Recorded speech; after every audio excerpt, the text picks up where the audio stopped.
Contrary to popular opinion, Kumo and I are interested in differing aspects of cars beyond the usual driving dynamics, design, and engineering. In fact, we take a keen interest in such pedestrian items like sales figures. And that's because we have an unusual tool to predict sales success, and that would be the view counts across our different platforms.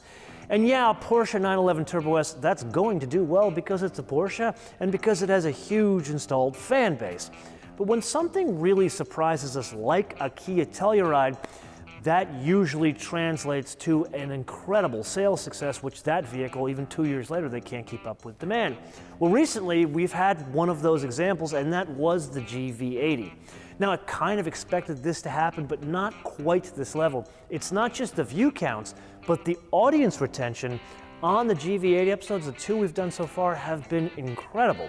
So we wanted to test this theory a bit more and look at not the fancy version we already tried, but now the one that's kind of in the cheap seats of the fancy world, the one people are actually going to buy.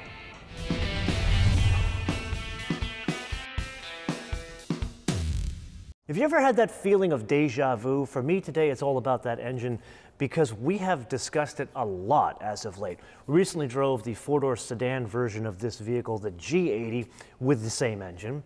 And then we recently drove the Sonata N-Line, same engine, a little bit less horsepower, and it goes this way instead of this way.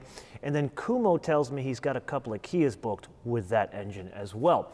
But let's get back to this application. Here, like the other ones, a 2.5 four-cylinder turbocharged with gas direct injection as well as multi-point injection. Now, no, those systems don't work simultaneously. It's all dependent on how much load is being asked of the engine as to which fuel injection system is working. That all translates to, in this application, of 300 horsepower, comes at 5,800 RPM. Basis of comparison, like the 2 liters that Mercedes and BMW put in like mid-size luxury cars, they're like 250, 260, so this is very respectable. And then 311 pound-feet of torque, comes in at 1,650 RPM, stays flat up to 4,000 RPM. Now this one you are looking at is all-wheel drive. We're gonna put a pin in that because we're gonna come back to that later in the discussion. It drives anything you want as long as it's an 8-speed torque converter automatic. Then the fuel economy is a bit more respectable than the V6 we recently drove, 21, 25, 23 combined. So you will not be surprised to learn this is about 300 pounds lighter than the 3.5 V6 GV80 we already drove at 4,707 pounds, depending on how you express your weights and measures, 2,135 kilograms. One important note before you and I go up the hill. If this was a rear drive, which is on offer, that would be almost 10% lighter than the 3.5 V6, which, for the avoidance of doubt, only comes as all-wheel drive. With that, this is sport mode. Oh, it wakes up. Not quite as much as in the G80, which is a lower car that's lighter than this, but there is good power here. Power comes on around 3,000 RPM in the real world and really opens up about 4,000 RPM, and that's where you would say, you know what, I don't think I necessarily need the V6, but like in the G80, it's about the sound, it's not about the pulling or pushing power here. It does sound like a four-cylinder, which to me detracts from the overall luxury persona here. So really this is a function of, it does get the job done of moving a rather tall vehicle that has a high center of gravity, but there's just a bit more pageantry to go along with that power. And then we get into details like the wheels. What you are looking at should look familiar because they look identical to the wheels that were on that G80 with the same engine. However, those were 18 inches in diameter. This is 19 inches in diameter. There are 2 other wheel choices on offer for a GV80. However, only one for the four-cylinder. That would be a 20-inch 5-spoke. Looks very good. And then that 3.5 V6 we drove, that had a 22-inch 5-spoke. Then there are the brakes. These are the smaller brakes on offer, so very similar to what we had in the G80, but this also loses that monoblock caliper. Here I'm going to save you a bit of time. Remember in our G80 episode with this exact same engine, we talked about the difference in the brake performance between the V6 and the four-cylinder. And here it's almost identical. One would not be able to tell the difference unless they take the two vehicles side by side and do panic stops like on a track situation. Very usable around town with these same brakes. Then we get into probably the two biggest changes. Let's start with the rear. there is no mechanical limited slip differential on the four-cylinder. It's not even available as an option. And then there are the dampers. Now remember, in the G80 four-cylinder, those are fixed dampers. There is no option for adjustable dampers. However, when you move into a V6, whether it's a G80 or a GV80, adjustable dampers are fitted as standard. Here, this one that we're driving is fitted with the static dampers, but where it deviates from the G80, there is an option in the higher level of the four-cylinder to have the adjustable dampers fitted as standard. Oh, wow, yeah, there's way more lean here than in the 3.5 V6. I would argue there is a bigger delta between the 2.5 and the 3.5 in the GV80 than in the G80, and for obvious reasons. You have a higher center of gravity. This means it really needs those adjustable dampers or an adjustment on the tuning. A bit more detail on that. They do a good job of controlling pitch from side to side, but not a stellar job. And then there's the steering. The steering, it's good, it does the job, but like we've experienced in the regular G80 with the 2.5, I would like a little bit more weight to the steering. That's something, even in the sports setting, which you and I are in right now, it's still just too light. Yes, it is indeed that time again to play your favorite game on the options game with today's contestant, yet another Genesis. However, this one, it can be a little confusing, so belt in. 2021 Genesis G80 SUV. With me thus far, 2.5 turbo, four-cylinder, all-wheel drive, standard, for a base price of $54,650. Now, the confusion is that word standard. You would think this is the basic standard model with the term standard.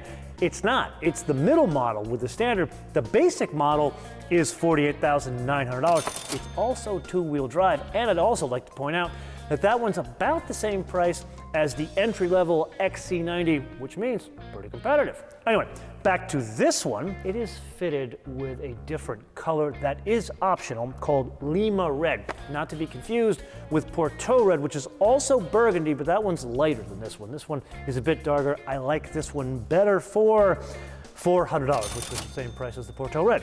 Then it's black interior. Anything you want, as long as it's a black interior. And even though this is the middle-of-the-road model they call a standard, no, that is not leather in there, that is vinyl. It's a good quality of vinyl. The only thing you notice in terms of build quality, the difference between this and the very fancy one is obviously that has Napa leather, which is much nicer. And perhaps the finish on the steering wheel, not the design, we'll talk about that later, but the finish on the steering wheel, it's a bit more grainy. It could use a little work. Other than that, the interior, very, very similar. And then there are no options that have been fitted to this car, so the only thing we add is the destination handling for $1,025 for a total suggested retail price of $56,075.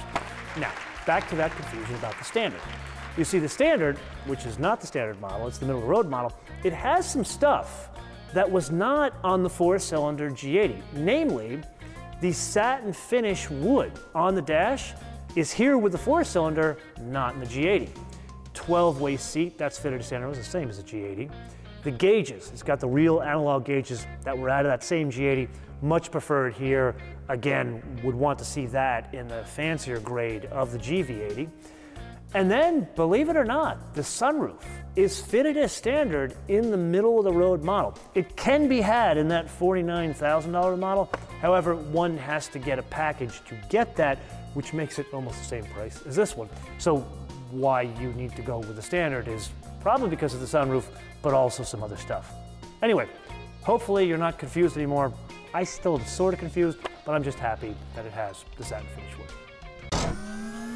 So now that you and I understand what this thing costs, a discussion about color and trim.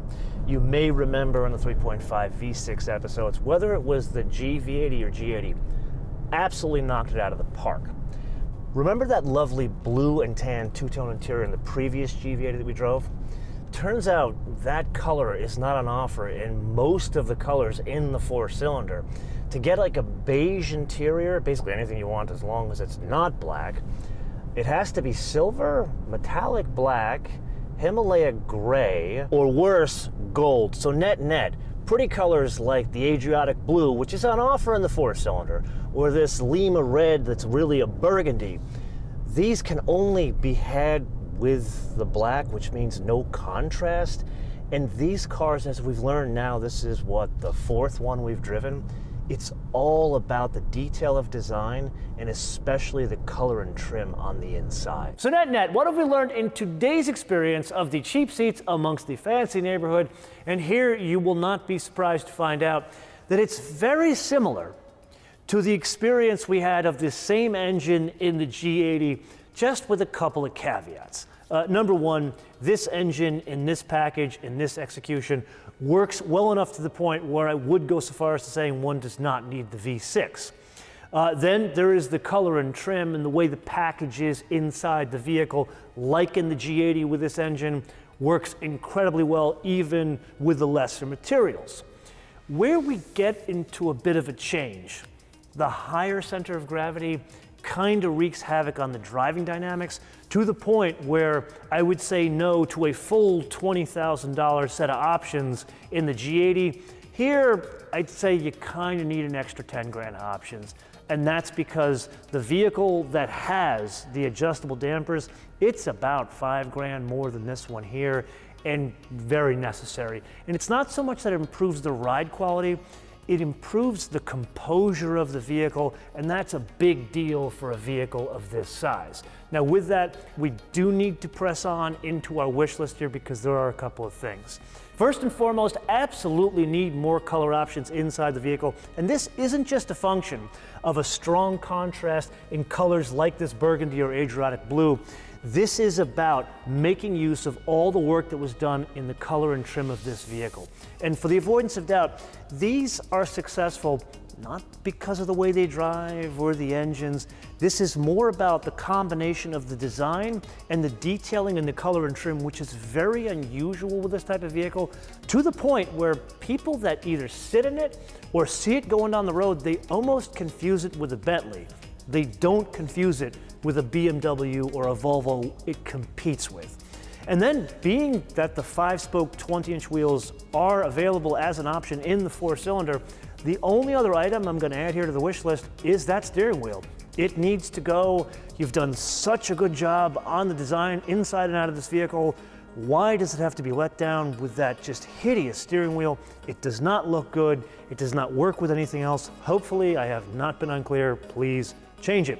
And with that, have I left off anything that needs to be on the wish list here? Let me know in the comments below or via our social media, MotoManTV all one word, MotoManTV all one word, Facebook, Twitter, and Instagram. And with that, I do have to say that we'll probably take a break from Genesis for a while because we've featured like 4 of them over the past 2 months. So until I see you in the next episode, bis später.